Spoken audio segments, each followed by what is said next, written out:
So here is how I plan my month by the moon and why I organize my life by moon chapters. I'm like leaning in. Listen up. This is my book, Lunar Logbook. It is a planner, it is a calendar, it is undated, and you can use it to tell the story of your life as well as get things done and organize all of the things that you got to organize here in the modern world. Let me give you a tour. So this is the new moon. You can start it at any new moon that is upcoming. Just fill in the blank. And this space is left open for you to create moon art because I love to make collages to set the scene, to catch the vibe of how a new moon is feeling, and then it becomes like the cover art for this chapter of life. And I can go into more detail about moon art another time, but I'll give you an example. Here's the Sagittarius new moon that we had over the winter most recently. And then, here's the most recent one I made for the Pisces new moon. So that's what it can look like. And it's really fun. So the first thing that I do actually is I write down what new moon is coming up and then what's the date and time. And then I block off as much of that day as I can, but especially the hours around when the new moon goes exact to do moon stuff. By moon stuff, I mean make art, meditate, make playlists, fill out this worksheet, journal. Now, you can't always do this exactly as the moon is in its precise position, but it's a reminder to pause and tune into myself, my inner world, and a really potent time magically to do that. So as close to that time as possible is what I recommend. And if you're making like social decisions, that might be a better time to not go out. Or if you're going out, go out where you can be outside and feel the moon, because that is important too. Like that's why any of this stuff exists, because it is a physical thing happening in the real world, in the sky. So here's what else you fill out at that time. Here's space for the introduction to this moon cycle. You can tell the story of what feels really big in your life right now and what do you see upcoming in this month ahead, in the lunar cycle ahead. This is an opportunity to pause and consider where you're going and to just orient yourself in that time and space. And set some intentions as well around, yes, this is what your obligations, but also how do you want to feel at the end of this lunar cycle? So in the intention box, that's where I recommend distilling all of that into one sentence that you can lean on like a magic spell as you go about your weeks to come. And I often use that intention here in the weekly spread. I fill out, this is the week and then I pop the intention in there. And you get to fill it in every week, so you can adjust it or change it or use this space however you want, really. But the idea or the benefit of taking the time once a month at the new moon to set these intentions is that you can then lean on them week by week, and you can kind of fly through, okay, here's how I'm going to set this week up, because you can have confidence in the space that you've given it here, where we all get busy, we all have obligations and distractions that come up. But if you can give yourself the time, however much time you can, as close to the new moon as you can, because then it'll be supported by the energy of the sky, do that. And then you can enjoy that throughout the rest of this week and also throughout the lunar cycles to come, because the new moon in Aries, for instance, will correspond with the full moon in Aries 6 months from now. And so once you let this chapter go and you're not focusing on it anymore, you've still planted the seeds that will grow over time. Okay. This practice box is left purposefully vague. I like to use it personally for noting what habits or challenges, like what are my learnings that I'm focusing on over the next month. But you could also use it specific to the new moon if you wanted to write down what meditation you did or what ritual you did personally that isn't represented in some other part of this space. However you want to interpret practice is up to you. And then there's a wish box, which is for writing your wishes or drawing your wishes, casting your wishes into this box. And then it's fun to go back and see how they've come true and to record that history here. So then next, as the moon waxes, I like to organize 4 moon projects per month. And this is a good number for really focusing on, this is what I can get done. These are the 4 most important things that need to get done. I like to balance it, 2 personal, 2 work, roughly, and then break it into steps. So how I define a project as separate from a task is that a project is bigger. So break these projects down into 4 steps.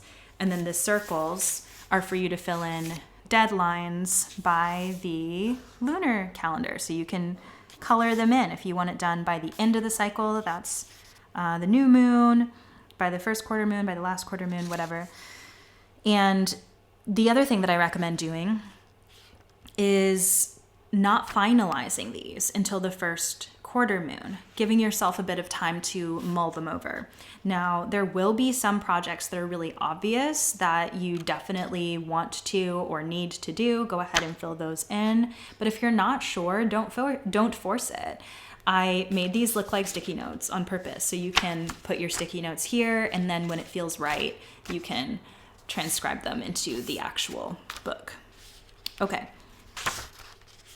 This is the quarter moon cadence journal, where you tell the story week by week of this lunar cycle. So this is where you set the intentions, you do the setup for it. And then here is where you reflect on it at the end of every week.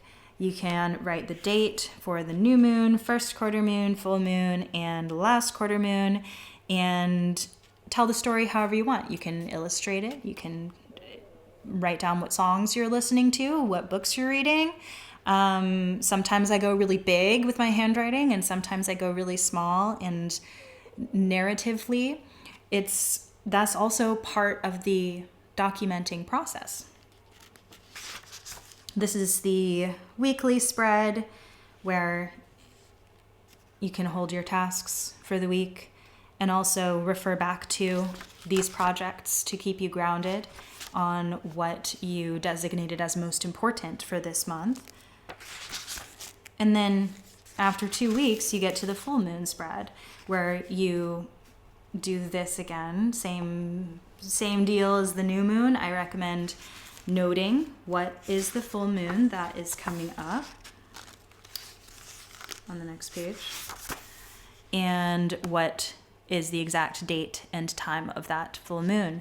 And at that time, you can make art.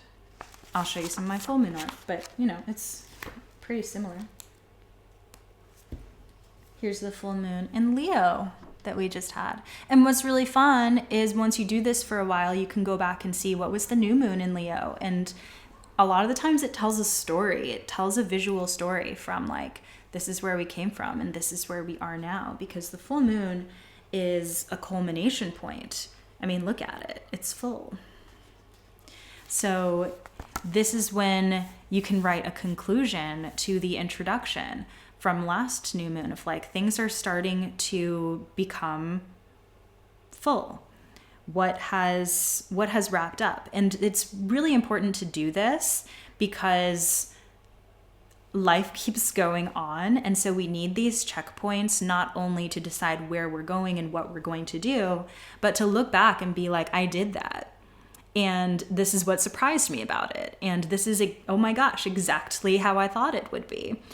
Tell that story here. And then the intention that I set at the full moon is around letting go and releasing rather than starting something new. And again, you can then lean on that going forward and put the intention in this box here, or cloud. Practice, same as before, checking in around what I'm learning, what habits I'm committing to. Often the full moon ones are more restorative rather than active, and this can be anything you want to document there. And then celebrations, revisit what began last new moon, so that was 2 weeks ago from this point, and the last new moon in this sign 6 months ago. So it's a great opportunity to flip back and see how have those starting intentions gone in just the 2 weeks that have passed. And this isn't about assessing your progress and being like, I got this much done and not this much, but it's about reflecting on on the journey of like, this is what started then that is reaching a culmination point now. And it's starting to get acquainted with what is valuable and meaningful to you. What kind of progress feels the most like authentic to you. And then what I'm always surprised by when I do this reflection and I look back to the corresponding new moon 6 months ago is I'm like, oh my gosh, how far I've come. And sometimes that means I had set projects 6 months ago that I never finished and that I no longer want to do, but it reminds me of where my mind was and where it has grown to be now. Following the full moon is the waning moon, and we have this worksheet that I do this on the full moon as well, and it's a space for you to write down what are you releasing and then what are you calling in, because whenever you're releasing something, it is making space for other things. And so the full moon isn't the best time to do manifestation or like setting intentions. That's more of a new moon thing, but I like to leave room for that, especially around letting go, which can sometimes feel like, oh no. But it's a way of reminding yourself that letting go means making room for something else. Even if you don't know what you're calling in, it's like calling in space, calling in a fresh start. And then here's my radical productivity tip. Loosen your grip on the plan. Imagine you can finish only 5 things this cycle. Only 5. Like only 5 tasks, little tasks. What is most important? So at this point, even if you haven't finished all of the steps on the projects that you set at the start, now is the time to decide, if I can only take 5 small steps in the next 2 weeks, what are the 5 most important? And so this is an important time to prioritize that and decide, if nothing else gets done, that's okay. And that helps you make sure that the things that you do are going to be the most meaningful to you moving forward, or that like maybe these are things you have to do, but it's time to make that decision so that you can delegate those tasks to the page, and you're not constantly being like, oh yeah, I have to do that thing. Oh yeah, I have to do that thing. And it gives you some reward, like some validation when you finish those things, because you had deemed them important. It's not just another thing that you've gotten done. This is part of your magic plan. And then you go about the weeks same as before. And if you have extra time, you can lean back on your intentions that you set at the new moon and see if that still aligns. But that's it. It's pretty simple. And then you do it all again at the new moon. So that's what I do every month and every week. Let me know if you have any questions. And you can now order your own lunar logbook at lunarlogbook.com. I have an online shop where I can pack this up and mail it to you. It's also available in some shops in person at the moment, just in Edinburgh, but I'm looking for retailers across the globe. So get in touch if you would like to retail it as well. So please leave me your questions and requests for what you'd like me to delve into more specifically. And I would love to help you out. So I will talk to you next time.